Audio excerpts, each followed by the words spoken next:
রায়পুরায় তাঁতি দলের সদস্য সচিব শেখ আলমগীর হোসেনের বাড়িতে নব্য বিএনপির অতর্কিত হামলায় আহত 2।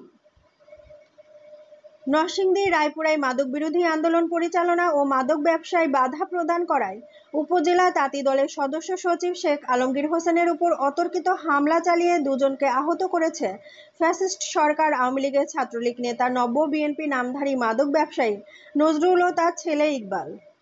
8 মে বৃহস্পতিবার বাদ মাগরিব মরজল ইউনিয়নের জিরাহি এলাকায় এই ঘটনাটি ঘটে। একই ইউনিয়নের বটিয়ারা গ্রামের ইউনিয়ন বিএনপির সাবেক সভাপতি তারিকুল ইসলাম শুকুর মিলিটারির বাড়ির নজরুল ও তার ছেলে ইকবাল 10 থেকে 12 জন লোক নিয়ে জিরাহি গ্রামে মাগরিবের নামাজের পর শেখ আলমগীর হোসেনের বাড়িতে ঢুকে আলমগীর ও তার চাচাতো ভাই রনির উপর আক্রমণ করে দা দিয়ে কুপিয়ে মারাত্মক জখম করে ও আলমগীরের উপর হামলা চালায়। এ সময় চিকিৎসার জন্য ঘরে রাখা নগদ 4 লাখ টাকা সন্ত্রাসীরা নিয়ে যায় বলে জানান শেখ আলমগীর হোসেন। শেখ আলমগীর হোসেন জানান, সন্ত্রাসী ইকবাল বিগত দিনে ফ্যাসিস্ট আওয়ামী লীগের আমলে ইউনিয়নের ছাত্রলীগ নেতা ছিলেন। ইদানিং নব্য বিএনপির নাম খাটিয়ে এলাকায় ইয়াবা সহ বিভিন্ন মাদকের মূল ব্যবসায়ী নজরুল ও তার ছেলে ইকবাল। তিনি আরও জানান, তার প্রতিবেশী বাতেনের ছেলে সুমন ও কাজলকে মাদকের এজেন্ট নিয়োগ দেওয়া হয় এবং তাতে বাধা প্রদান করেন শেখ আলমগীর হোসেন।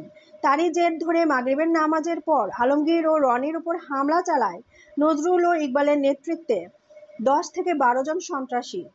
আহত রনিকে নরসিংদী সদর হাসপাতালে পাঠালে রোগীর অবস্থা আশঙ্কাজনক দেখে উন্নত চিকিৎসার জন্য ঢাকায় প্রেরণ করা হয়।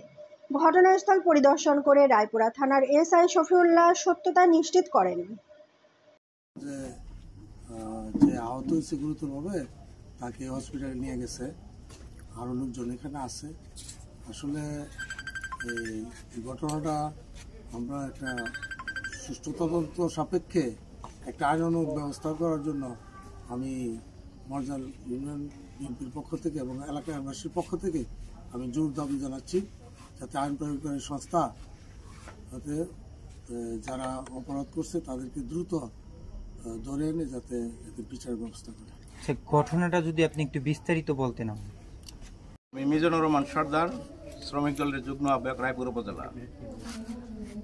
যারা হলো যে ডাকাতির উদ্দেশ্যে আসছে আলমগীর এবং আলমগীর ছোট ভাইরা রনিরে যারা কুবাইছে, এরা হচ্ছে বাসগাড়ি, তাদের হলো বাড়ি, পুরাতন বাড়ি, যে বাসগাড়ি থেকে এরা মারামারি কাটাকাটির জন্য চিহ্নিত লোক ওই গ্রাম থেকে তাদেরকে বাইর করে দেওয়া হয়েছে। বাইর করে দেওয়ার পরে মরজাল আসছে ওনাদের আত্মীয় স্বজনের সূত্রে। আসার পরে ওনারা এখানে অবস্থান করে যখন আসছে তখন তাদের অবস্থান তেমন একটা ভালো ছিল না।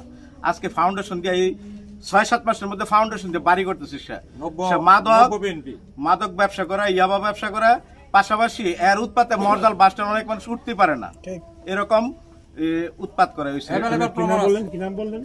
আমার নাম নজরুল এবং তার ছেলে এবং তার সাথে আরো তার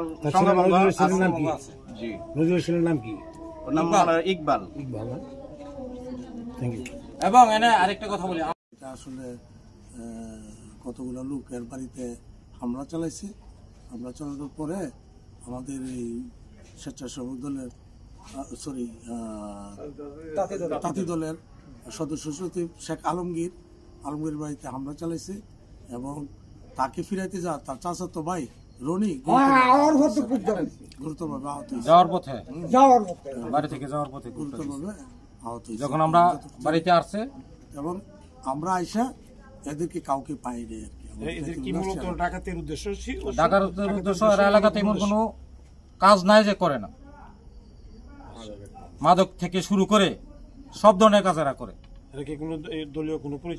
দলীয় আওয়ামী লীগ করে এখন নতুন নব্য বিএনপি নামে পরিচিতি। নব্য বিএনপি নামে পরিচিতি কেন? আমাদের সাবেক সভাপতি ছিল শুকুর কাকা, এদের বাড়ির বইলা মানে এখন নতুন করে বিএনপি নামে এরা পরিচিত হইতেছে। নব্য বিএনপি মূলত আওয়ামী লীগ। জানা দেখেন এই যে নজরুলের ছেলে কি যেন নাম, ইকবাল, হাই ছাত্রলীগের পরে বলতে আপনার সর্বোচ্চ 10 থেকে 15 মিনিট পরে আমার বাড়িতে ডাকাতির উদ্দেশ্যে এরা আসছে। আইসা আমার বাড়িতে তো লুটপাট করছেই। আসছে হইলো আপনার নজরুলের সাথে আরো অনেক লোকজন, নজরুলের ছেলে, এরপরে জহিরের ভাইয়ের ছেলে, আমি নামটা জানি না, মানে আমাদের সাবেক সভাপতি শুকুর কাকাদের বাড়ির এবং আরেকটা ডাকাত গ্রুপ এরা বাড়িতে থাকে, এরা সবাই আসছে। আচ্ছা ডাকাতি মূলত ডাকাতির উদ্দেশ্যেই এরা আমার বাড়িতে আসছিল। আচ্ছা ডাকাতি করে যাওয়ার পথে আমার চাচাতো ভাই আটকাইছে, আমরা ঘর থেকে বাড়িছি। বারণির পরে এরা যে কূপ দিছে, এই কূপে রক্ত হলো আমার শরীরে। হ্যাঁ, কি আজকে কখন মাগরিবের পর পর? মাগরিবের পর। আর এরা মূলত হইলো এলাকার মধ্যে ইয়াবা ডিলার, ইয়াবা বিভিন্ন জায়গায় বিক্রি করে এজেন্টের মাধ্যমে। আমি এরপর